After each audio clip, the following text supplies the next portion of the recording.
What's going on, YouTube? Welcome to Knives of the Round Table, and this time we're gonna be discussing the Medford knife and tool Midi Marauder. Now, the naming convention of Medford knives has always been a little bit confusing to me. There's a Marauder that is far bigger than this. There's a slim Midi that is kind of this but slim. So this one is kind of the one in between. It has probably the same kind of thickness, or the overall thickness as a Marauder, but the size of a slim Midi. So it's kind of a combination of those two. And Medford knives, they're a little bit polarizing. Okay, you either love them or you hate them. There doesn't seem to be anything in between. I like their knives quite a bit. I have 4, maybe 5 of their knives, and I've got one slim Midi incipient Magna cut, which I'm very excited for. But today we're going to talk about this one, and this Midi Marauder is in S35VN. This particular version of the knife is sporting the monkey edge frag pattern. It's these squares that, and I don't know if you can tell the monkey edge frag pattern. They spell it out right there. And they don't make very many of these, and that's kind of why I jumped on this one. And this one has an S35VN blade. That's what the S stands for. If you go to the Medford University, they tell you what their nomenclature is for their steels. So it's S35VN with titanium scales. It has this kind of flame anodizing in a kind of radial pattern, and blue in the back with a flame anodized clip. You know, this size of a knife, it's a really good sweet spot for me. It's a 3.5-inch blade. And if you see the knives in my channel, if you could see my collection, you would see that the Gauss distribution would always center on 3.5 inches. I have a couple that are bigger than that, a couple that are smaller than that, but you will see it mostly center about 3.5 inches. I think that's a really good size for my hand. It's I wear a size L glove, and it's very good. So just to give you an idea, I'm going to do a size comparisons here. So this is the Paramilitary 2, and this is the Para 3. And what you see is it's similar in size to the Para 2. It's a little bit bigger than the Para 3. In terms of sharpened blade length, they're probably right about the same. But one thing that the Medford doesn't do very well is ergonomics, okay? Because these are just kind of 2 slabs of titanium. They are chamfered, so it's not like, you know, you have a sharp corner, but it's still, there's no contouring in that direction. So, and you know, the finger groove that you see here in the Para 2, it makes it a far more ergonomic knife. Now, another size comparison, just for to kind of complete it. This is the Benchmade bug out, and this is the mini bug out. So again, a blade, sharpened blade length similar to what you get in the bug out, but in a much more robust. I mean, if you look at them in this direction, the thickness of both the handles and the blade on the Medford is significantly thicker. This is a thick boy. It's a substantial knife. You know, when I said that, you know, kind of Medford is a little bit polarizing. You know, he has very unique views. You know, he's American made. All of his knives are American made. He fights for American manufacturing, and a lot of people, you know, are put off by his politics. But I like to evaluate the knives based on the quality of the knife, the quality of the product that they produce, rather than even nationality, or politics. I believe that everybody is entitled to their own politics, and that doesn't deter if they put out a good product. Now, Medford knives are made in the United States. They're extremely well built. Okay, they always come perfectly centered. Their fit and finish is really, really good. These are not fast knives. Okay, most of the ones that I have, it's more of a slow roll. I mean, you can try and flick them. It takes a little bit of wrist to flick them out, but they are really, really well built. I mean, especially because you get, a thick titanium and thick blade. It's unlikely you'll hurt this knife. But one of the things that is controversial about Medford is his use of proprietary hardware. This pivot.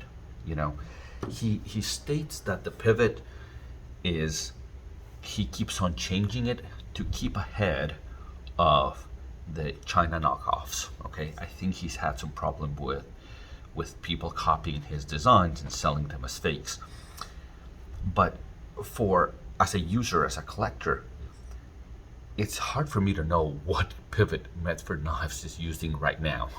So if I saw a fake and he keeps changing his pivot, I really don't know which one's the true one. Does that make sense?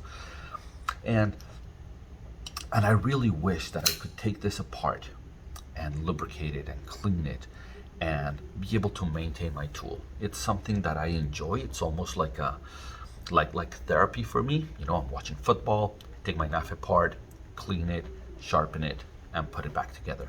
I wish I could do that. I can't do it with Medford knives. You can send it in, but then you have to send it in, wait a while to have it back. I didn't enjoy that very much. So I wish it had just a regular torch screw. Now, another thing that they do not have, and he's one of the last ones to he's kind of the last of the Mohicans. He doesn't believe in lock bar inserts. Okay, this is just titanium on the steel. And for a long time, for example, Grimsmo also thought that, right? They just carbonized the interface, and that's good enough. But most knife makers nowadays, most of them believe and think that a lock bar insert adds longevity to the knife. A hardened steel insert is better. So I wish that Medford knives had that lock bar insert. Like I said, the ergonomics are okay. It fills your hand because it's a thick boy, so it fills your hand. But it's a flat slab of titanium on both sides, so there's no contouring. There's no real finger grooves or anything like that. So it's a very neutral handles, which means that you can do it in a variety of grips. But at the same time, it doesn't excel in any one of them. And so I would say the ergonomics are just okay. They're not bad, but they're not anything to write home about. Now the action, as I said, it's a slow roll for most of the time. Okay, you can flick it out, but the action that I would compare this to is like a Chris Reeve knife. Okay, and you can see I failed at deploying it, but it's closer to a Chris Reeve knife. Okay, it's very smooth, it's hydraulic, it's good, it feels high end, but it's not fast. Okay, so things Rolls Royce, not Lamborghini. Now, I think my biggest gripe with Medford knives is, and this is coming from a guy that has 4 and has ordered his 5th. Okay, so I believe in buying them regardless, but they're not great value. Okay, I don't think. I mean, this knife, yes, it's kind of a special edition, but even the non-special edition, you're talking $600, $700, and at the end is 2 slabs of titanium. They're running on phosphor bronze washers, no lock bar insert. You can't take it apart, and it says 35 yen. Now, S35 yen is a good steel, okay, but at $700 or $600, you're kind of expecting a little bit better. Now, he does do an exclusive with DLT Trading where he does S90V, which I think, you know, it's a much better. And I'm very excited because he just did a Centurion exclusive for a slim MIDI in CPM Magna Cut. So that's like cutting edge steel right now. That's like nobody's doing that yet, and I think it's a really good move that Medford's moving to doing some knives in Magna Cut. So as a conclusion, I think these are unique objects. Okay, they're not great slicers because they're thicker, you know. So if you want to go through a lot of cardboard or cut apples or that kind of stuff, the thickness of the blade is not going to let you slice, you know, like you would be able to slice with the blade of a bug out, right? But they're great objects, and they're the grind lines that they do by hand is just incredible, which obviously adds to the cost, right? Hand ground blades are just more expensive. But if you like the unique style that Medford has, and he does a really great Tanto, by the way, that's what I ordered my Slim Midi in. I do recommend them if you enjoy this aesthetic, and you know, and you're thinking of a big strong tool that'll cut. I mean, the people that say that they don't slice, I mean, look at that. It's super sharp, right? But when you go through like I said, cardboard, stuff like that, the wedge is more likely to get in the way. But Medford has a unique style. You would recognize the other Medfords, the Praetorian, the Genesis, the Micro Praetorians. All of those have this unique style of his.